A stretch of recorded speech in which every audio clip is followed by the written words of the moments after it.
pensar. A quantidade de tempo que nós gastamos em sala de aula estudando ou supostamente estudando assuntos absolutamente inúteis de uma maneira geral para a nossa vida. Muita gente sempre quando vai defender esse modelo de ensino atual, ele geralmente fala, não, é muito importante a gente estudar de tudo. Conhecimento nunca é demais, mas isso não é verdade. Em primeiro lugar, existem coisas que são úteis e outras coisas que não são úteis.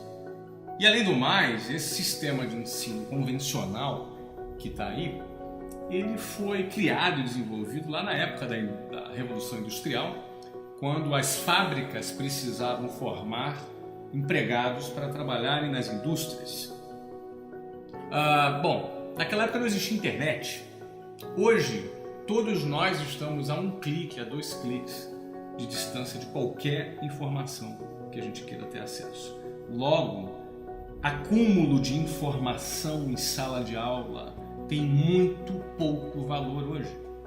Qualquer pessoa tem acesso a qualquer informação, não precisa ir numa biblioteca, não precisa pesquisar em vários lugares, no seu próprio computador ou no seu celular, você tem acesso a qualquer informação.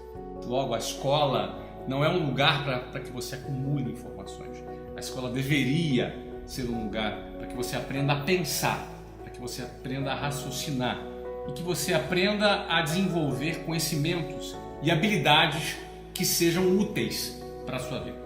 Por exemplo, por que você acha que seria importante você ficar decorando os nomes de montanhas e rios da China, como por exemplo eu estudei em geografia no ensino médio?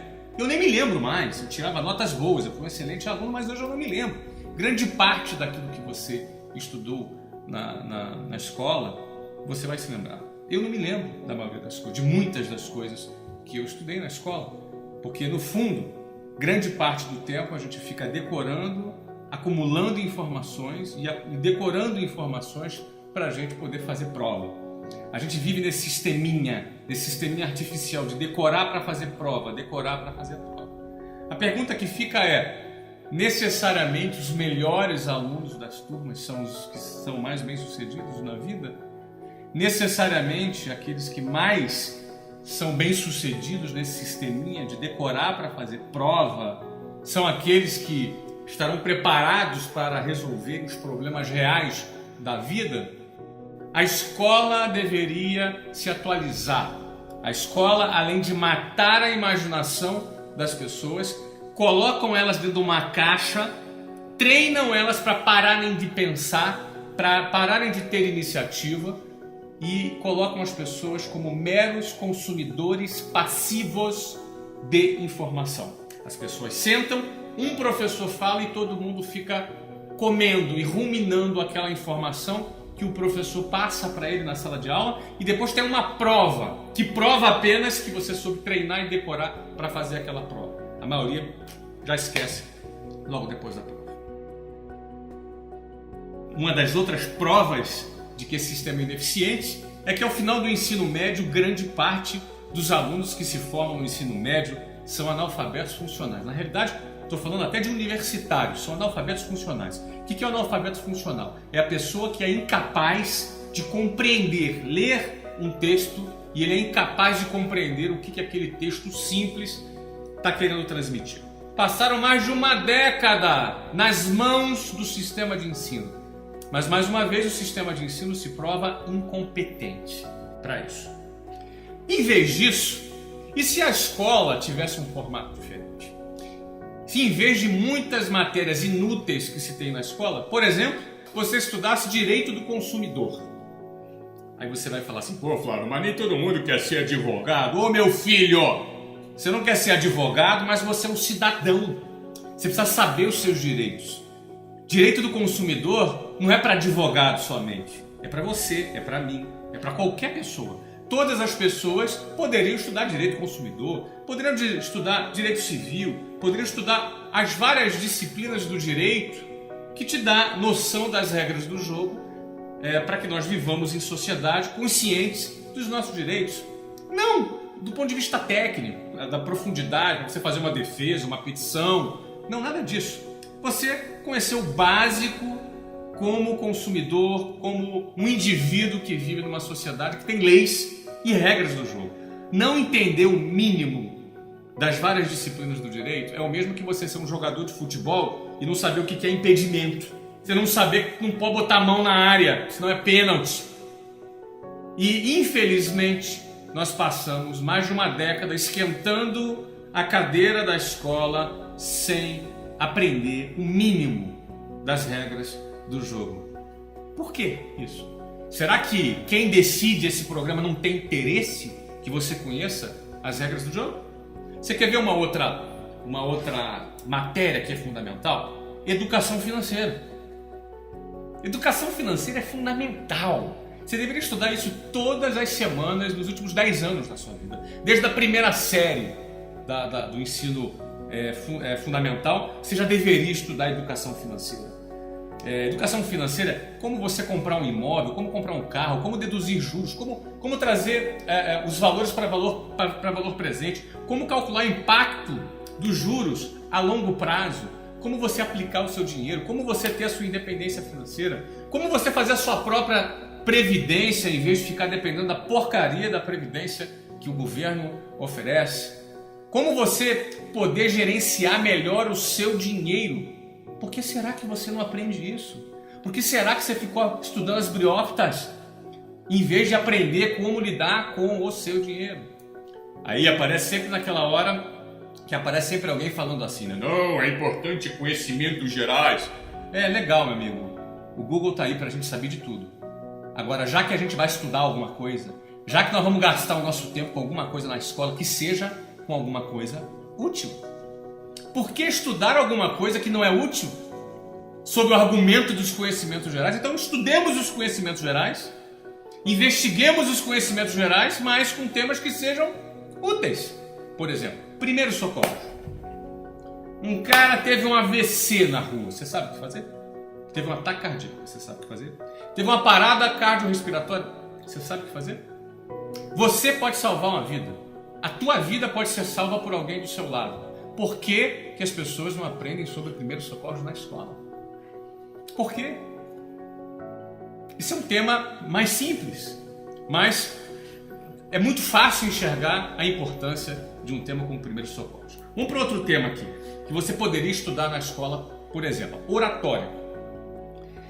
Foi feita uma pesquisa no Brasil, não me recordo agora, uma coisa que eu li recentemente também, que um dos maiores medos que as pessoas têm é falar em público.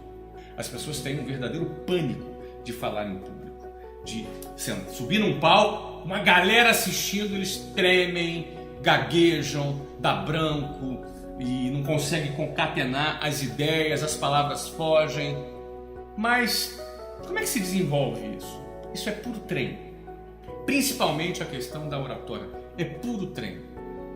Mesmo para as pessoas que são pessoas tímidas, é puro treino. Existem técnicas, inclusive, para isso, que podem ser desenvolvidas. Você pode treinar e eu fico me perguntando, você fica com as nádegas na cadeira da escola por mais de uma década e por que não existe um treinamento focado no desenvolvimento da sua oratória? Oratória vai ser importantíssimo para a sua vida em várias coisas. Você pode se destacar, você pode assumir cargos de liderança.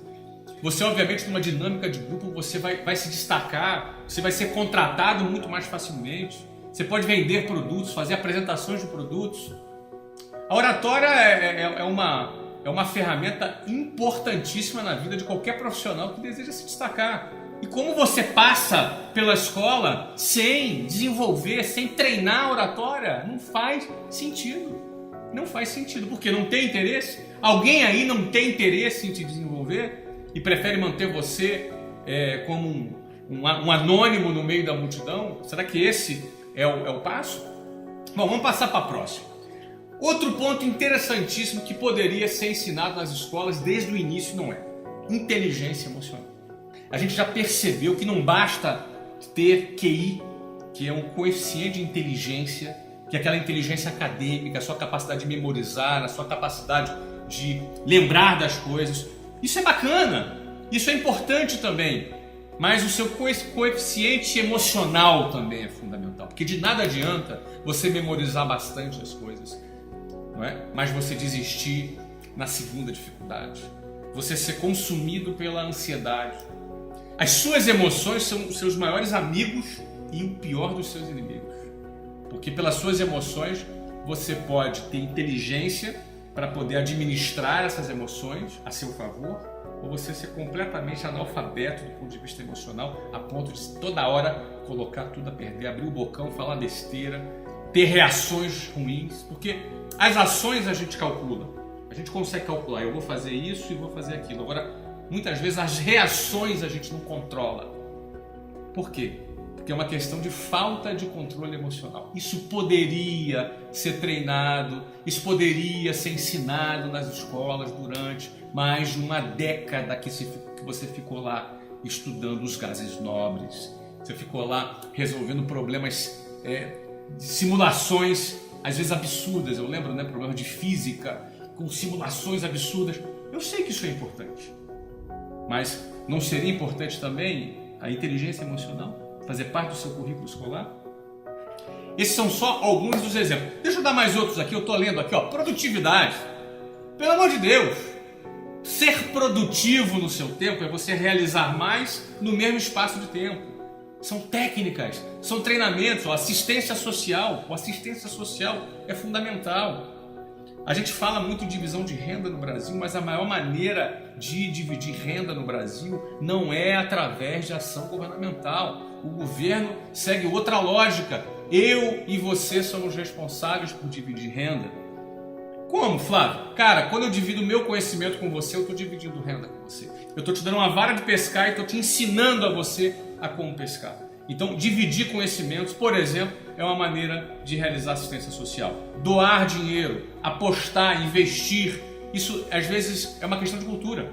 Eu deixo para você questionar: a quem interessa esse currículo escolar defasado, ultrapassado, com matérias absolutamente inúteis, muitas delas inúteis, outras delas com pouca importância, e deixando de lado temas tão importantes como esse que eu acabei de mencionar aqui agora? Eu poderia mencionar muitos outros temas, como programação e por aí vai. Tem muitos assuntos que poderiam ser ocupados para que seu filho tenha uma educação decente. Por isso eu quero terminar esse vídeo deixando uma frase para você aqui: eduque o seu filho apesar da escola.